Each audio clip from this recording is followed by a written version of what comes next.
Alhamdulillah, saya manjatkan setinggi-tinggi puji-pujian kehadrat Allah SWT pada malam ini, 28 hari bulan Oktober 2022, yang mana kita tak lama lagi akan berhadapan dengan Pilihan Raya Umum ke-15 yang dinanti-nantikan.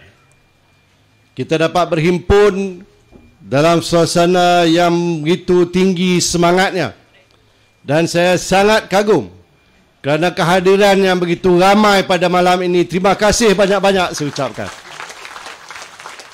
Kalau macam inilah sambutan sokongan yang boleh diberikan, maka saya sangat yakin gerakan baru, gerakan tanah air ini akan memberi impak besar di dalam politik negara Malaysia kita ini. Kenapa, tuan-tuan dan puan-puan? Kerana ianya satu gabungan yang baru, yang tidak semacam gabungan-gabungan yang lain. Kita mungkin dah biasa dah dengan Barisan Nasional, biasa juga dengan Pakatan Harapan. Yang baru ni Perikatan Nasional.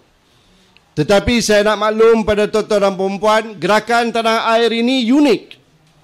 Ianya tak semacam gabungan-gabungan yang lain. Kerana apa?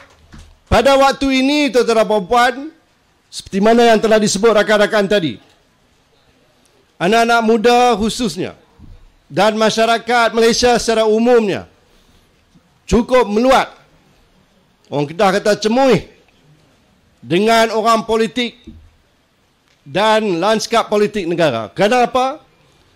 Kerana sejak tahun 2020, setelah berlakunya langkah Sheraton itu, keadaan politik negara kita ni jadi cempera, haru biru. Kerajaan yang tertubuh satu demi satu tidak dapat memberi tumpuan yang sepatutnya kepada tanggungjawab sebenar mereka, iaitu untuk membela nasib rakyat. Sebaliknya, apa yang mereka buat? Terpaksa toleh ke belakang, takut ditikam oleh kawan sendiri. Dan itu telah pun berlaku. Tengok saja, Kerajaan Perikatan Nasional tahan berapa lama? 17 bulan saja, tuan-tuan. Pendek sikit saja daripada kerajaan PH sebelum itu. Kemudian selepas 17 bulan, tukar pula sekali lagi. Daripada Tan Sri Muhyiddin pula berubah pula jadi Datuk Seri Ismail Sabri. Yang itu pun juga tak stabil. Kerana apa?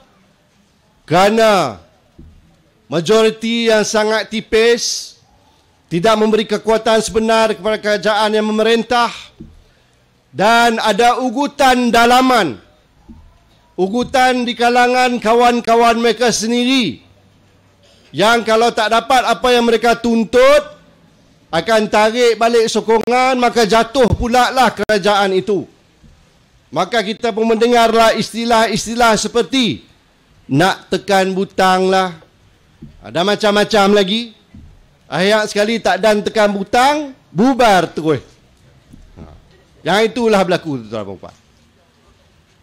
Yang lebih kesian lagi, tuan-tuan dan puan lah, rakyat jelata, rakyat Malaysia, termasuk rakyat negeri Kedah Darul Aman.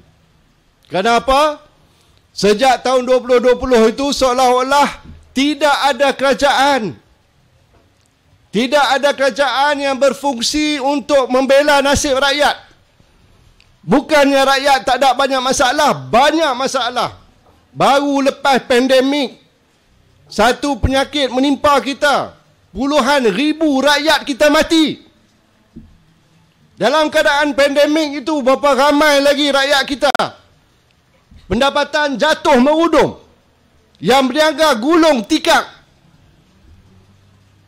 pendapatan tak ada, anak-anak nak pergi sekolah payah, terpaksa guna peranti duduk di rumah, dan macam-macam lagi masalah. Apa kerajaan buat? Ada kerajaan bantu rakyat? Tidak. Sebaliknya, duk takut kawan tikam belakang, maka darurat pun diisytihar.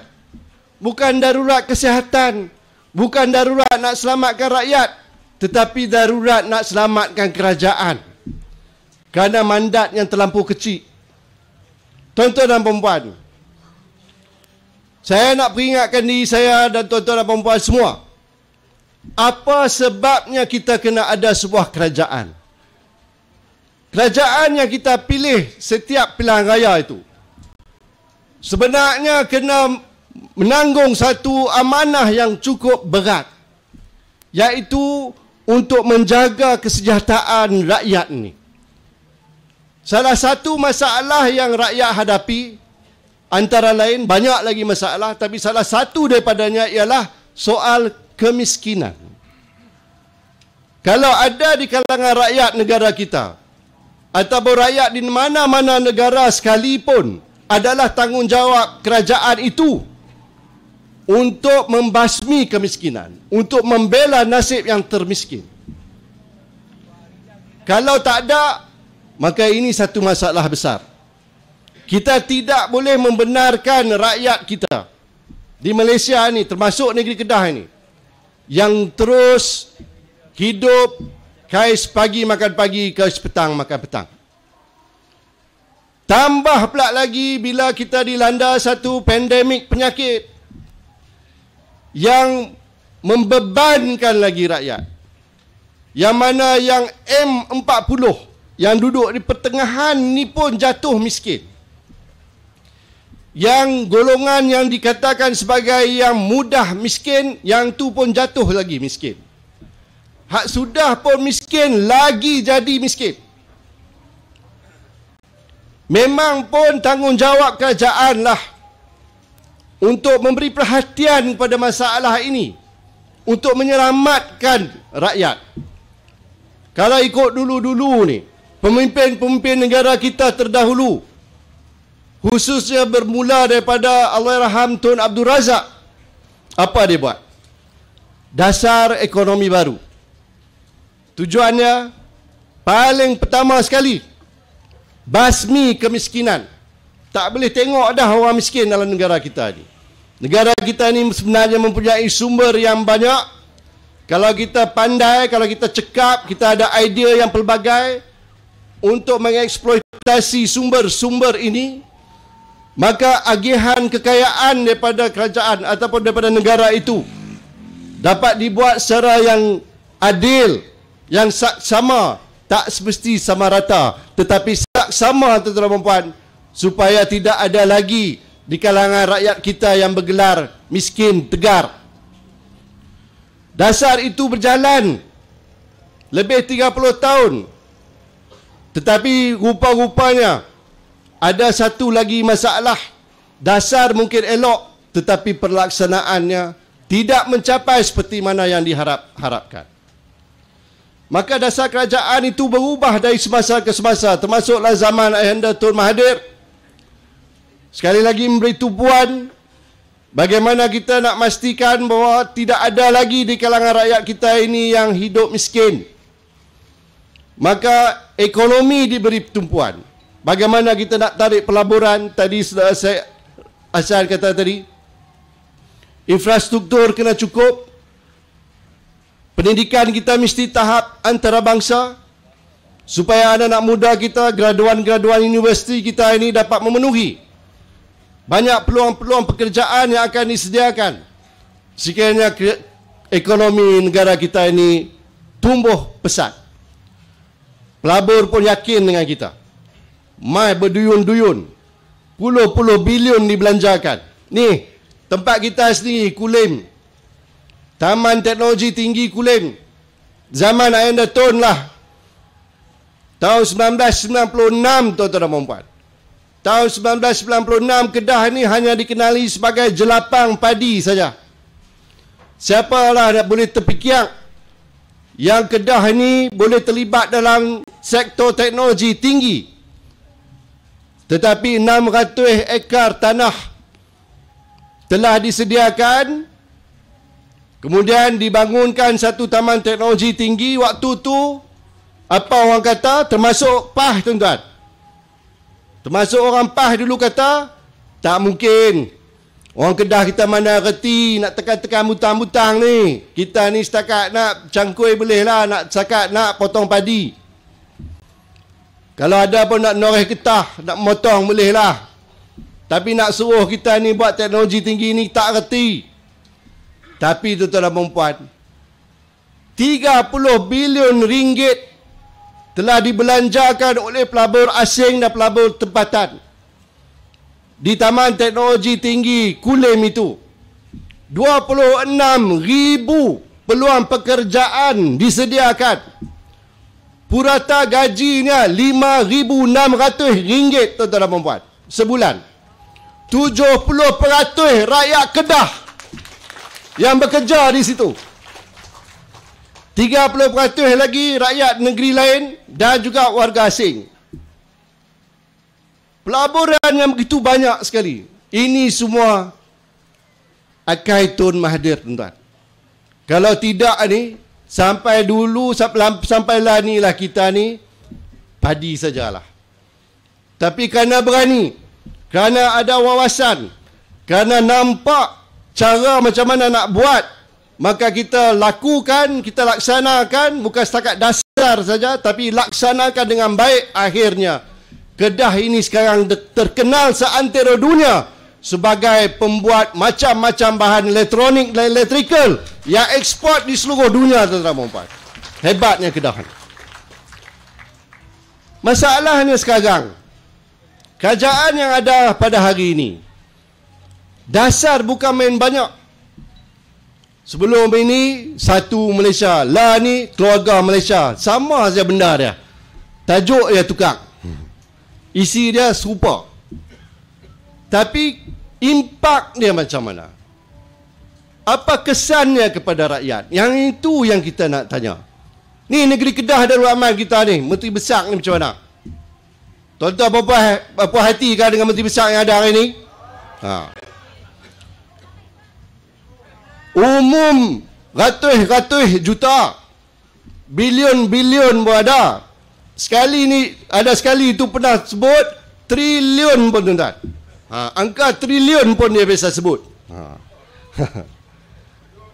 Tarikh pelaburan katanya 68.3 bilion ringgit. Masuk negeri Kedah tak pernah dalam sejarah. Dia saja nak kata tu, nak pelekeh kami. Zaman saya dulu paling tinggi pun 11 bilion. Tu pun kira pada dah. Tapi hak dia lagi terror lagi katanya lah. 68.3 bilion ringgit. Tuan-tuan dan puan negeri Kedah kita ni, saya nak bagi tahu lah pengalaman saya dulu bekas Timbalan Menteri Perdagangan dan Antarabangsa Industri. Saya tahu perkara ni.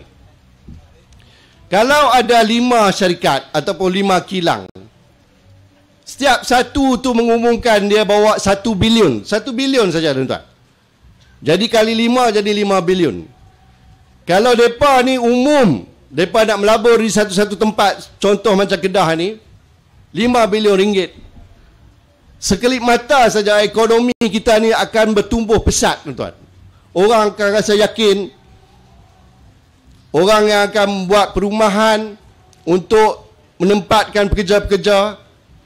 Ada orang buat laundry, buka kedai makan, macam-macam perkhidmatan lagi, kerana menanti-nantikan pelaburan yang nak masuk tu 5 bilion tu.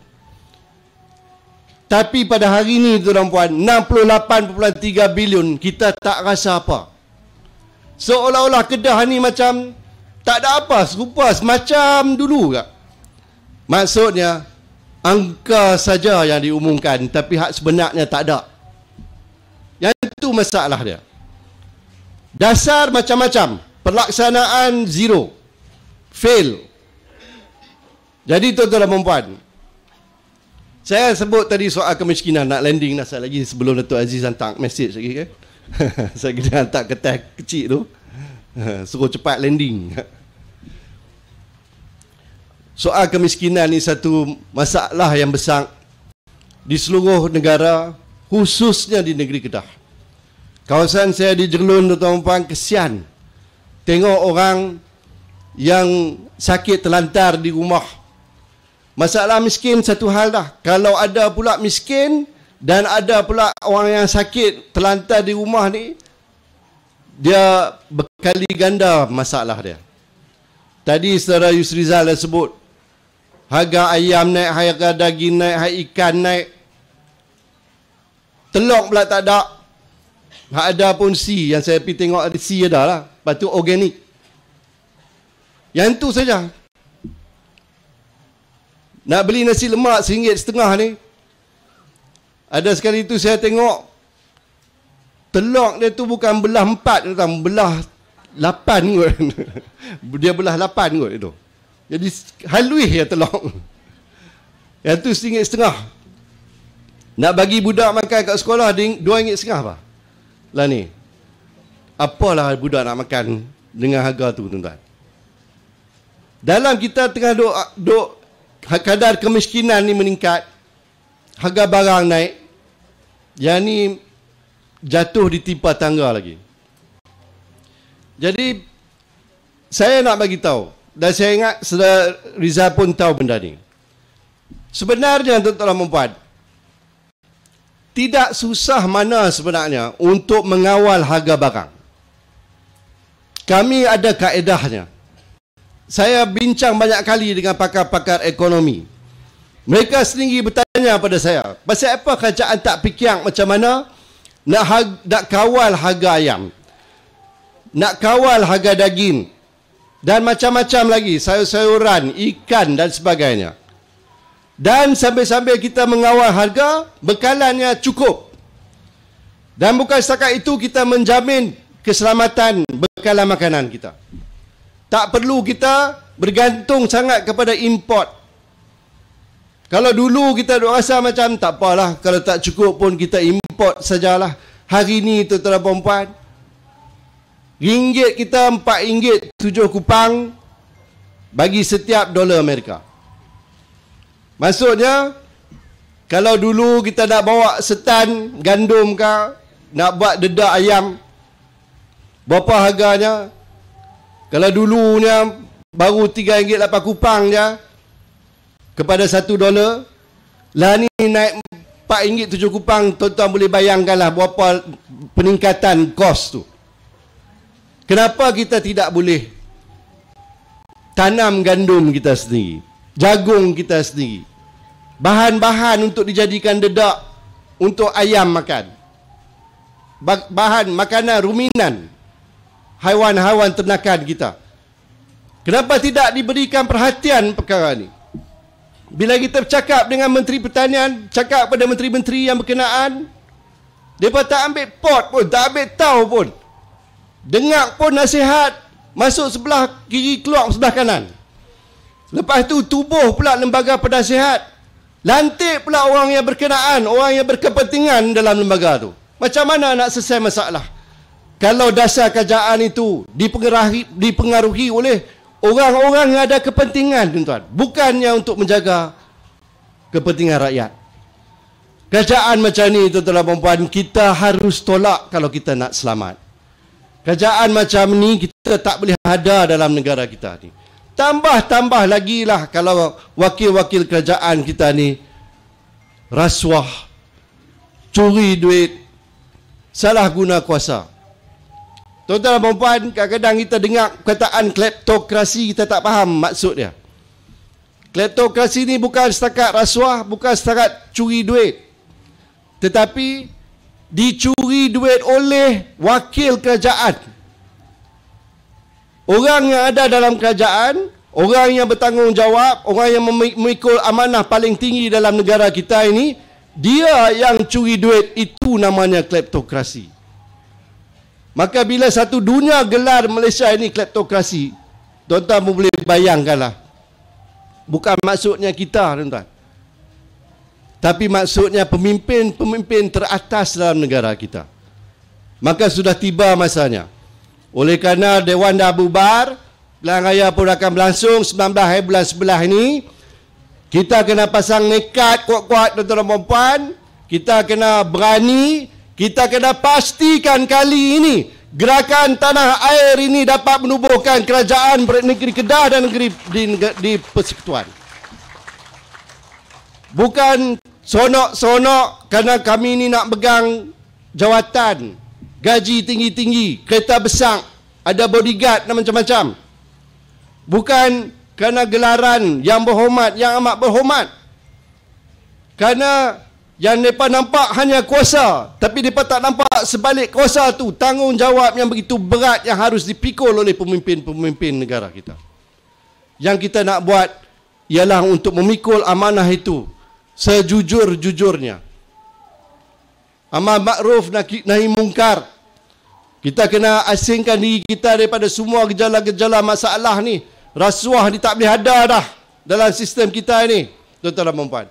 Kalau itu dapat kita lakukan, insya-Allah saya yakin, saya percaya Allah SWT akan merahmati negara kita yang kita sayangi dan negeri Kedah Darul Aman yang kita cintai ini.